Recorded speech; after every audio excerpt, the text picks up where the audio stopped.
Have you ever said something perfectly in English and the other person just stares at you like, what?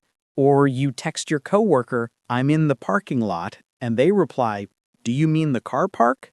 Yes, and then you think, wait, did I make a mistake? But actually, you didn't. You just used the other English. British English and American English. Same language, but sometimes totally different words, spelling, and even pronunciation. And the worst part? You learn one version, and then a movie, a boss, or a colleague uses the other version. And suddenly, your brain is like buffering. So today, we're fixing that.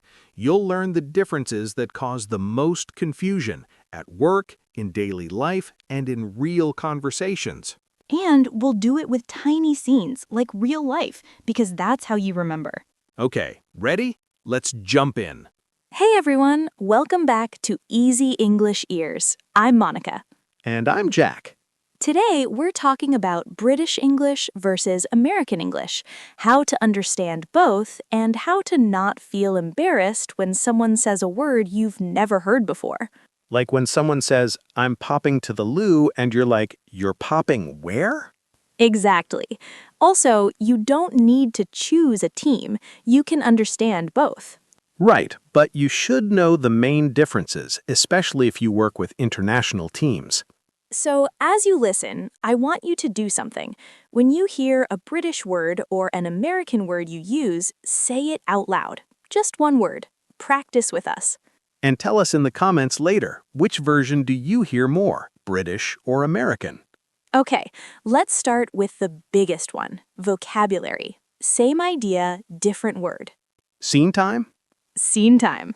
Okay, imagine this. You're new at a company in London, first day, You're trying to be polite. and you want to ask where to put your car. Right. Go. Excuse me, Monica, where's the parking lot? Oh, the parking lot. Oh, you mean the car park. Car park. Okay, so parking lot is American and car park is British. Yes, and both are correct. If you say parking lot in the UK, people will usually understand you, but they might reply with car park. And if a British person says car park in the US, Americans will understand, but it might sound a little fancy. A little fancy, yes, like you own 3 castles. So what other work-life words change? Oh, so many. Let's do a quick set with another mini scene. Okay, office, kitchen, lunchtime. I'm British Monica in this scene. And I'm American Jack. Go. Monica, do you have a pen? Sure, here you go. Thanks. Also, where's the trash can? Trash can? Oh, you mean the bin. Bin. Got it. Trash can is American, bin is British. Yes, and at work, you'll hear bin a lot in the UK. Put it in the bin. And Americans say throw it in the trash or put it in the trash can. Next one, this one is famous, bathroom. Ah, yes, the danger word. Because if you say it wrong, people might panic. Okay, scene. You're in a British office. You ask, Where is the bathroom? and they might still answer you, but more natural British English is, Where's the toilet? Or where's the loo? but Monica, Americans also say toilet, right? We do, but it sounds more direct in American English. In the US, toilet is the object, the thing. So in the US, where is the toilet sounds a bit... A bit intense, like you really want to see the toilet. Exactly. Americans usually say bathroom or restroom. So, quick tip. UK, toilet, loo. US, bathroom, restroom. Nice. And now a fun one, chips. Oh, yes, this one causes heartbreak.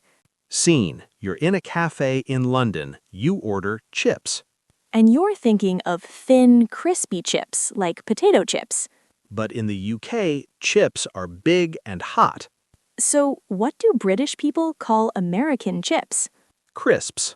So UK crisps equals US chips. UK chips equals US fries.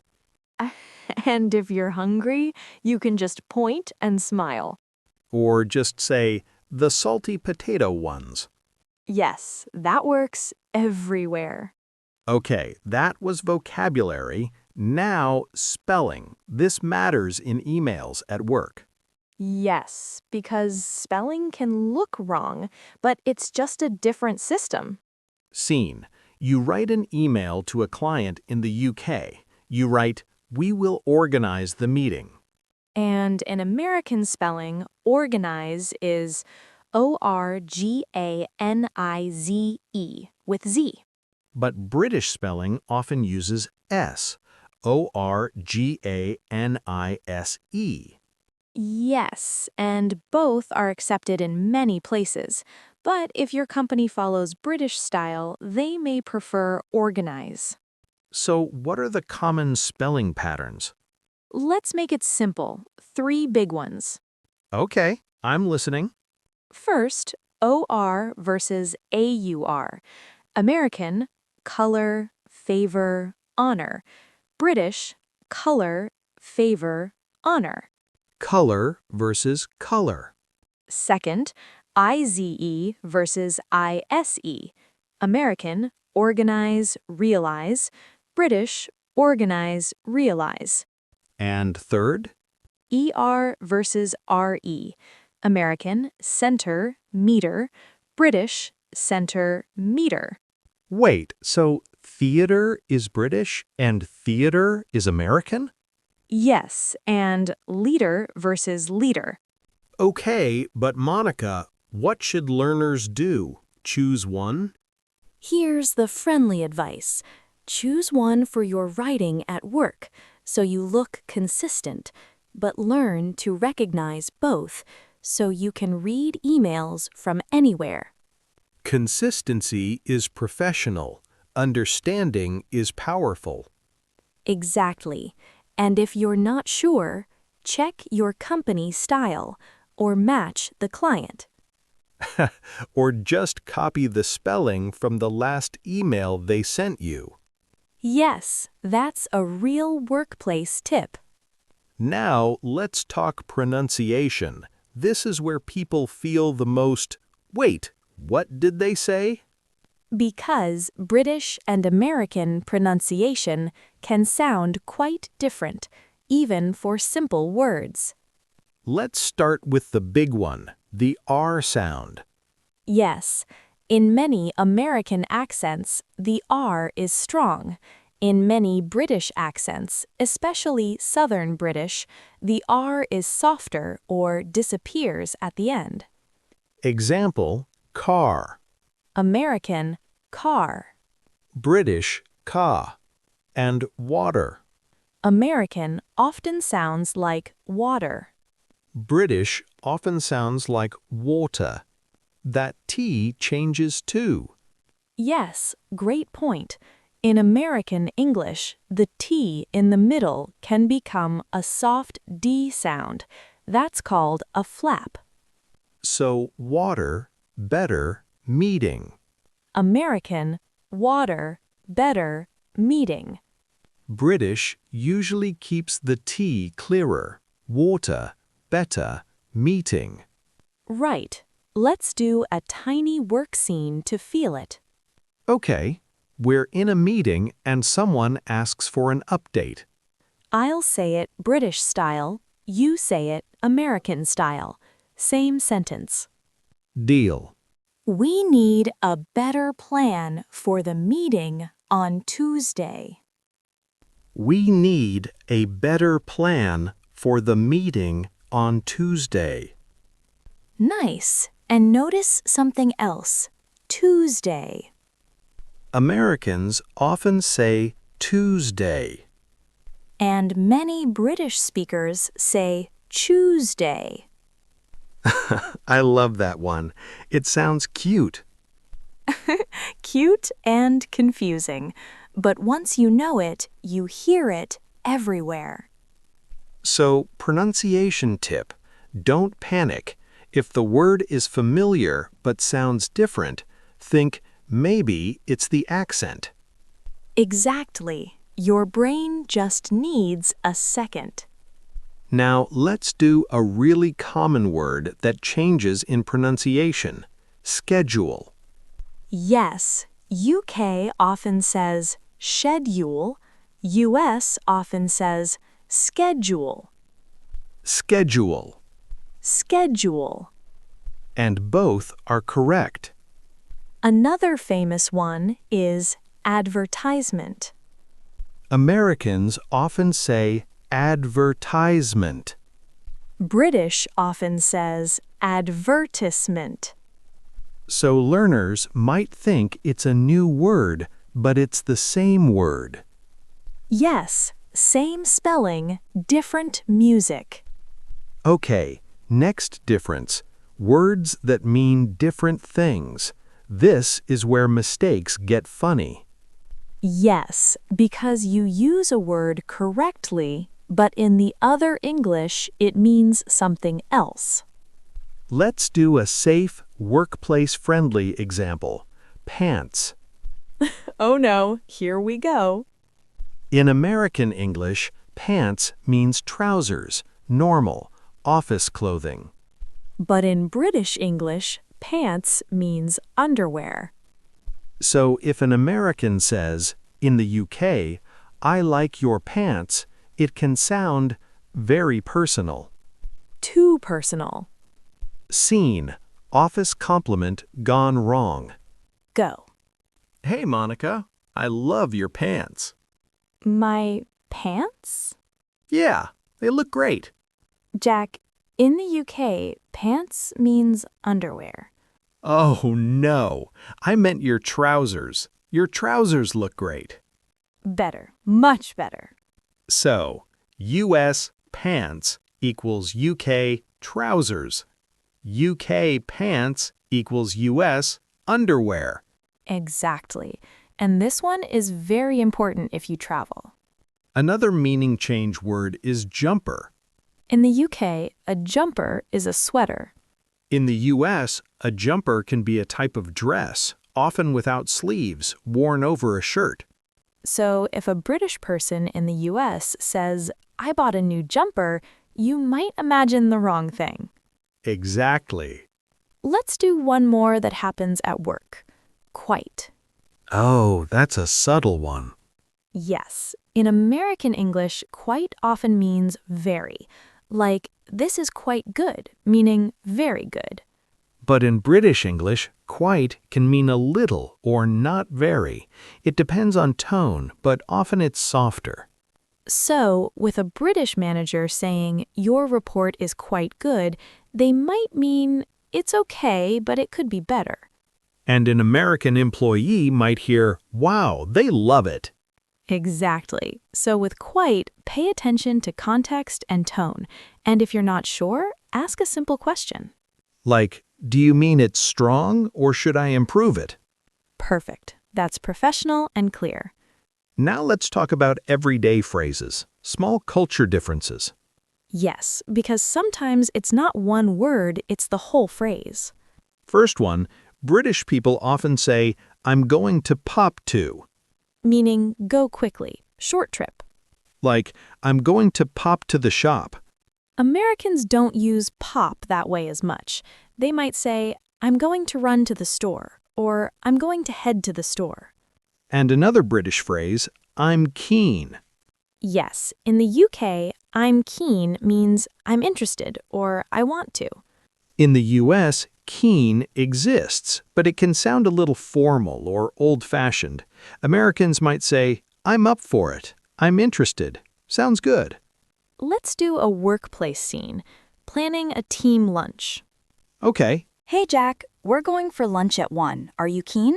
Keen meaning sharp? Like a knife? No, it means, do you want to come? Oh, then yes, I'm keen. Nice. Now you can sound British for 1 second. 1 second only. Another phrase difference. Could you? Americans and British people both use could you, but British English can sound extra polite, more indirect. Yes, British people often add softeners. Would you mind if you could just... Cheers. Americans can be direct and still polite. Can you send that by 3? Thanks. Neither is rude, it's just style. But if you're working with British colleagues, indirect language can feel more natural. And if you're working with American colleagues, too much indirect language can sometimes sound uncertain. So it's about matching the situation. Now, let's do a fast spot the difference game. Yes, everyone listening, try to guess. British or American? Monica says a word, I guess. You guess too. Word 1. Lift. British. Americans say elevator. Correct. Word 2. Apartment. American. British often say flat. Yes. Word 3. Holiday. British. Americans say vacation. Nice. Word 4. Movie. American. British often say film. Great. Word 5. Queue. British. Americans say line. Exactly. And this one is very real. In the UK, you queue. In the US, you stand in line. Okay, Monica, I have a question learners always ask. Go on. If I learn American English, will British people understand me? Yes, most of the time. And the other way too. The biggest problems are usually a few key words: chips, pants, toilet, and some pronunciation. So the goal is not perfection, the goal is understanding. Yes, and confidence. If someone says a word you don't know, you can simply ask, "Sorry, what does that mean?" Or, is that British English? Yes, and they'll probably smile and explain. One more practical workplace tip. If you write emails, choose one spelling style and stay consistent. And if you speak in meetings, focus on clarity, not accent. Slow down, use simple words, check understanding. Exactly. Also, remember there are many accents inside the UK and inside the US, so British English is not only one sound, and American English is not only one sound. Good point, but the patterns we talked today are the most common in international media and business. Okay, let's do one final micro scene that mixes everything. Ready? Bring it on. Scene: international video call. Monica is in London and Jack is in New York. They're planning an office visit. Hey Monica, quick question. Where should I park when I arrive? So in the UK, we'd say, "Where should I park in the car park?" Car park, got it. And is there a restroom nearby? Restroom. Yes, yes. We'd say toilet or loo, but I understand. Perfect. Also, I'll be there on Tuesday. Tuesday. Tuesday. Yes, that one. And after the meeting, do you want chips? Yes, chips. Okay, British chips or American chips? Wait, British chips are fries, right? And crisps are chips. Exactly. You're ready. And I'll wear trousers, not pants. Thank you. Everyone thanks you. Okay, I feel safer now. Good. That's the goal. All right, quick recap time. Go for it. All right, British and American English are the same language, but they have key differences. Vocabulary changes like car park versus parking lot, bin versus trash can, chips versus fries, and loo versus bathroom. Spelling patterns change like color versus collar, center versus center, and organize versus organize. Pronunciation changes with the R sound and the T sound like water and better. And some words change meaning like pants and quite. Perfect. And now your turn. In the comments, tell us one word that confused you before. Was it chips? Was it pants? Or something else? And tell us which version you hear more, British or American. Cheerfully. If this helped you, subscribe to Easy English Ears and share this episode with a friend who's learning English for work. Warmly. See you next time. Excitedly, bye for now.